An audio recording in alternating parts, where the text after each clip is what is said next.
De català tinc molt clar que he de parlar català, però per exemple amb la de biologia, amb la de mates, de cop surt el castellà i ells ho segueixen. Però en altres assignatures jo crec que sí, perquè és com que et familiaritzes més. Les classes que no són català, la gran majoria parlem castellà, ja no només nosaltres sinó els profes, perquè la dinàmica que fem a classe és en castellà. No aprenc potser a expressar-me també en certs contexts en català. Però t'agradaria millorar-ho? Clar que m'agradaria perquè és la meva llengua i a mi m'agrada parlar català, però si he de parlar sobre un tema específic o un tema important o no sé expressar-me amb les paraules que serien necessàries.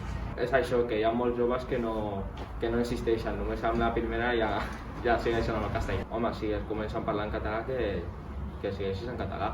Nosaltres parlem només català, realment, al 100% a les hores de català i fem 2 hores de català. Quan érem més petits, el català estava com més involucrat a les nostres vides. Sí. Les extraescolars de petits, tot en català, l'escola, totes les assignatures, que era més fàcil i això, però era sempre en català.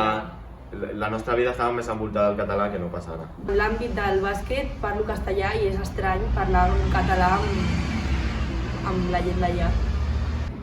Clar, és que és molt difícil canviar un hàbit que tens molt interioritzat, però potser si l'entrenador et parlés en català o l'àrbitre et parlés en català i t'insisteixen més, doncs sí que tu arribaries a parlar en català, però si estàs acostumat és molt difícil canviar l'hàbit.